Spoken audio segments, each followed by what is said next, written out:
Hello. It started on what should have been a normal Friday evening. I, 32M, had just gotten home early from work, looking forward to surprising Madison, 29F, with dinner reservations at her favorite restaurant for our 4th anniversary.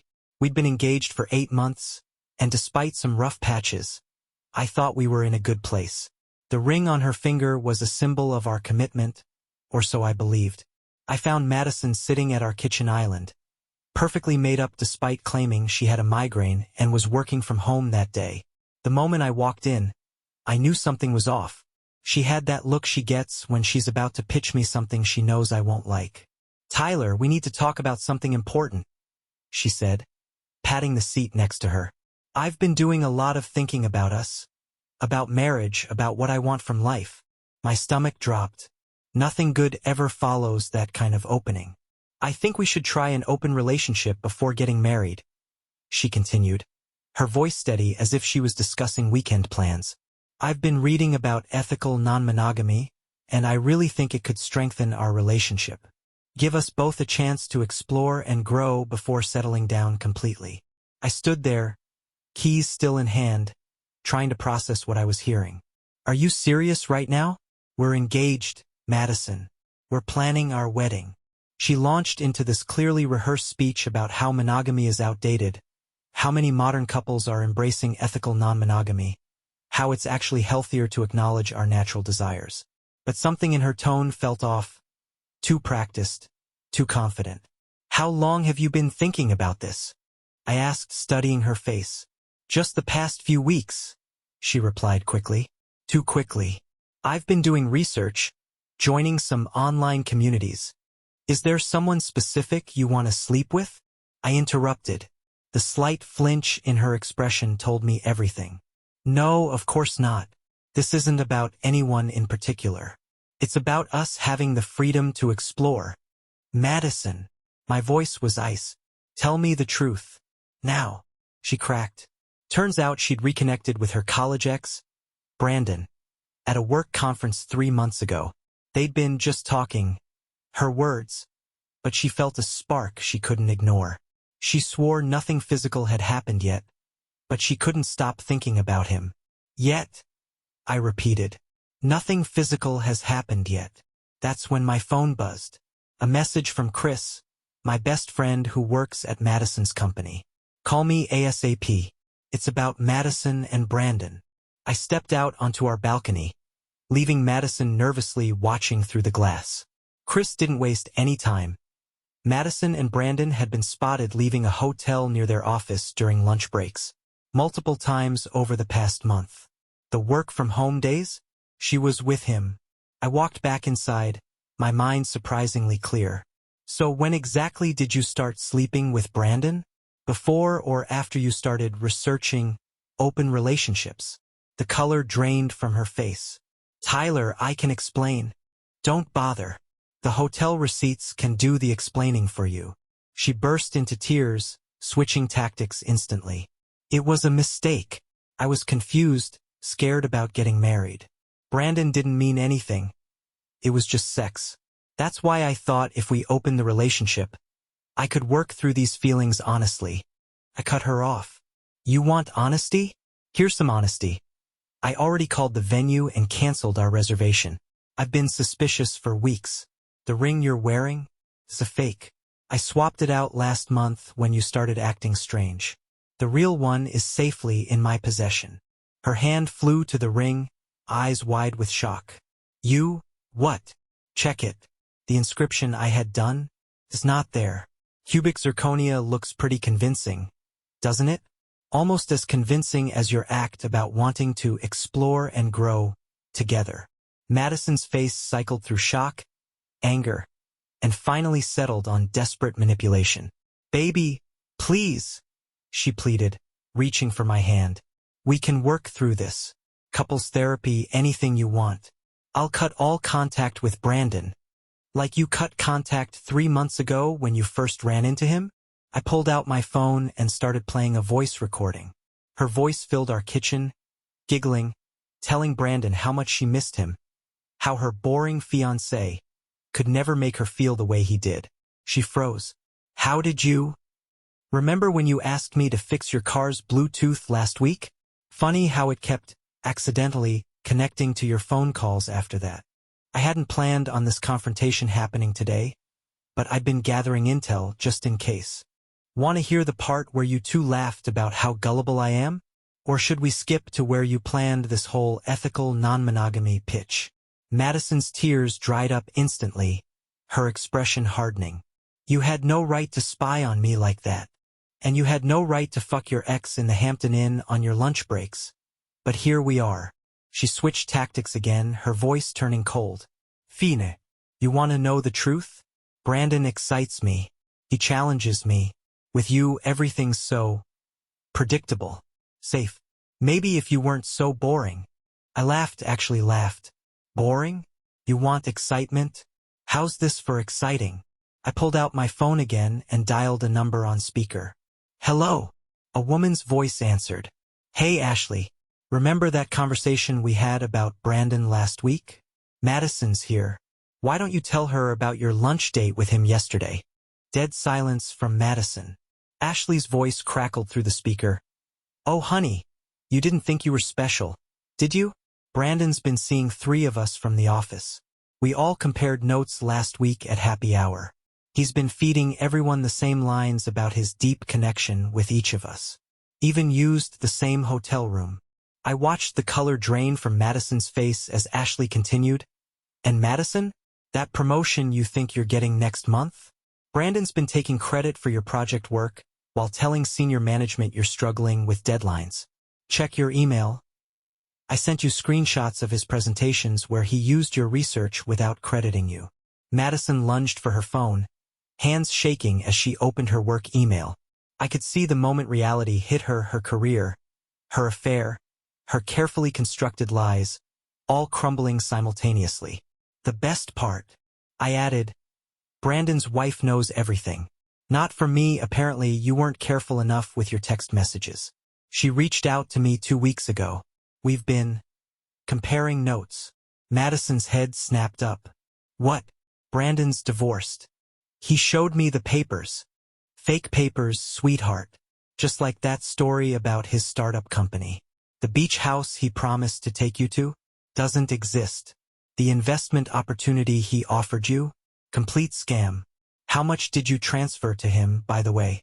5,000? 10? Her silence was deafening. The joint account. She whispered. I thought if I could double the money before the wedding. You mean the account I emptied last week? Don't worry, your half is safely set aside. Minus the money you stole for Brandon, of course. I've got receipts for everything.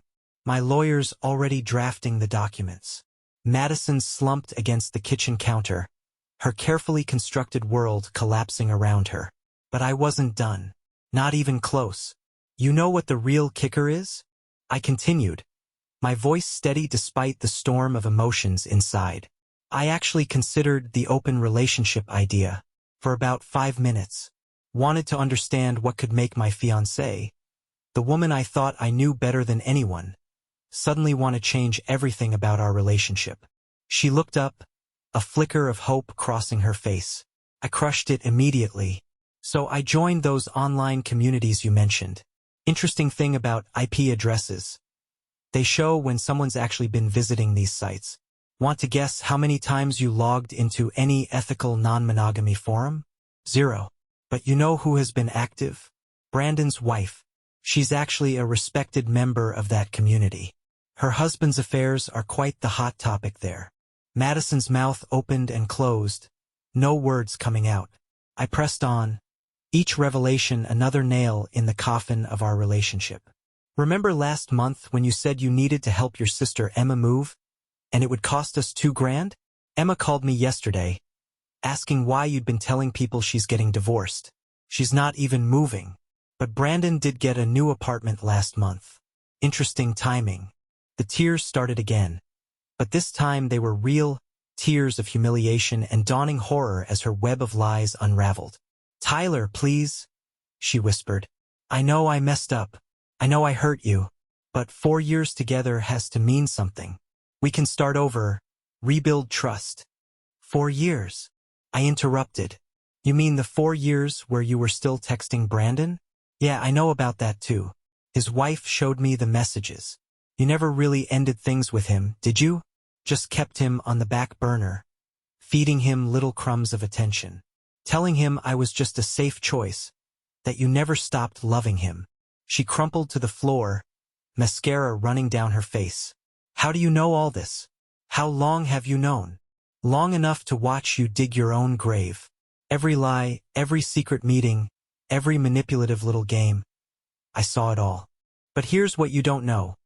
Brandon's not the marketing executive he claims to be. He's not even employed at your company anymore. Madison's head snapped up. What are you talking about? I just had lunch with him yesterday. No, you had lunch with someone who's been under investigation for corporate fraud for the past 3 months. Those investment opportunities he offered? He's been running the same scam with multiple women across 3 different companies. The FBI is very interested in his pattern of dating women in financial positions, convincing them to invest in his fake startups, and disappearing with their money. The blood drained from her face completely. The money I invested, my savings, is gone, along with the savings of 5 other women. But don't worry, the FBI has a very detailed record of every transaction, thanks to Brandon's wife. She's been working with them for months. Those hotel meetings you thought were so secretive? All documented. Those investment documents you signed? Evidence. I pulled out another folder. You know what's interesting about fraud investigations? They look very carefully at everyone involved, including the people who helped hide the money. Like, say, a fiancée who's been funneling company information to a known fraudster. Madison stumbled to her feet, panic replacing the tears in her eyes. I didn't know, she gasped. I swear I didn't know about any fraud. I just gave him some public information about our company's investments. You mean the confidential reports you accessed using your supervisor's login? The ones you photographed and sent to Brandon's private email? Those public documents. The sound she made was somewhere between a sob and a scream. How could you do this to me? I felt a surge of cold anger. How could I do this to you? That's rich, Madison. Really rich. But you want to know the worst part? It's not the cheating. It's not even the stealing. It's how goddamn proud of yourself you were while doing it. I pulled up another recording on my phone. Her voice filled the room again, this time speaking to her friend Nicole. Tyler's such a fool. He actually thinks I'm working late. Meanwhile, Brandon's teaching me things about pleasure I never knew existed. And get this, Tyler's so trusting, he gave me access to our joint account for the wedding planning. I've been moving money to my private account little by little. Just in case, you know?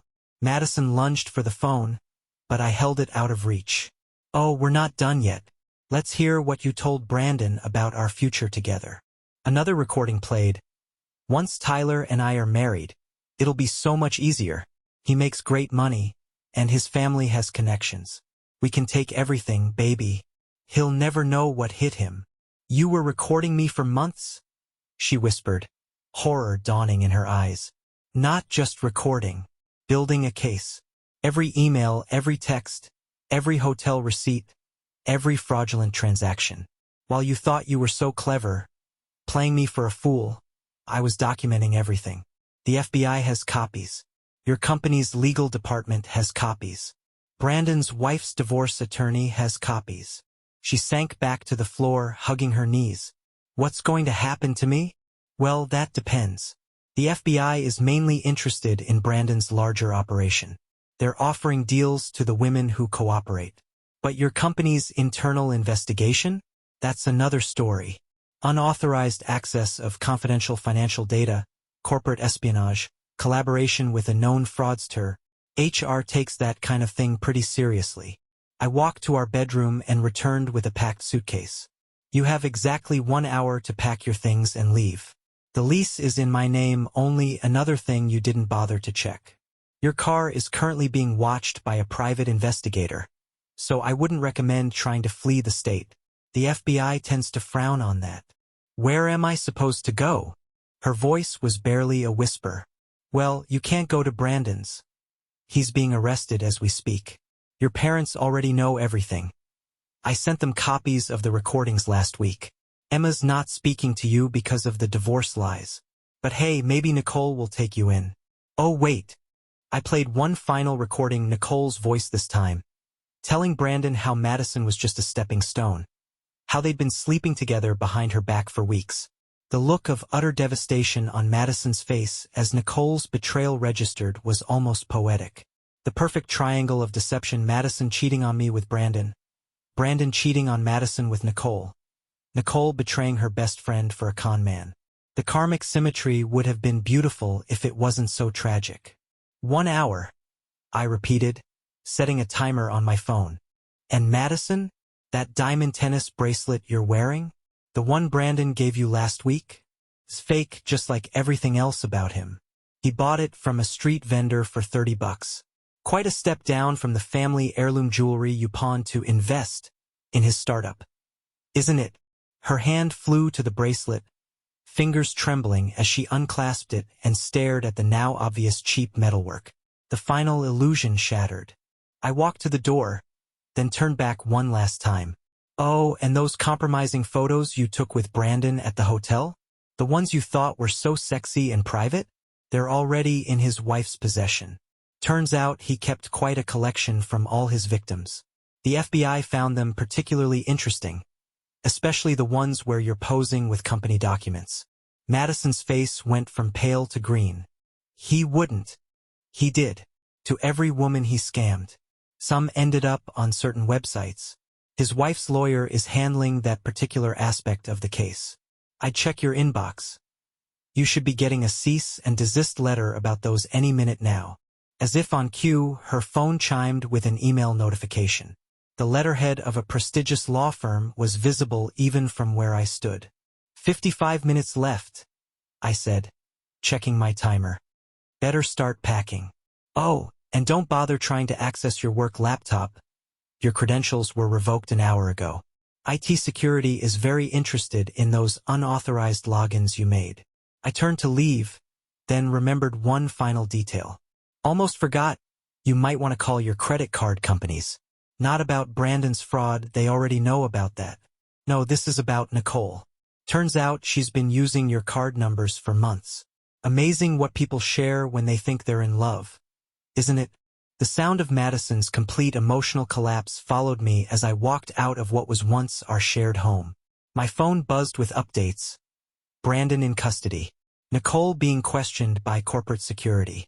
Madison's supervisor meeting with HR. The carefully orchestrated dominoes I'd set up over the past months were falling exactly as planned. I got into my car and pulled out my phone one last time. A single text to Brandon's wife. It's done. Meeting still on for dinner to discuss next steps. Her response came quickly. Absolutely. Bringing the FBI agent handling the case. She has some questions about Madison's offshore accounts. The ones even Madison doesn't know about yet. I smiled as I started the engine. Madison had wanted excitement, unpredictability, drama. Well, her wish was granted, just not quite the way she'd planned. As I drove away, I couldn't help but think that sometimes the most elaborate revenge is simply letting people's lies catch up with them, then stepping back to watch the show. The timer on my phone continued counting down.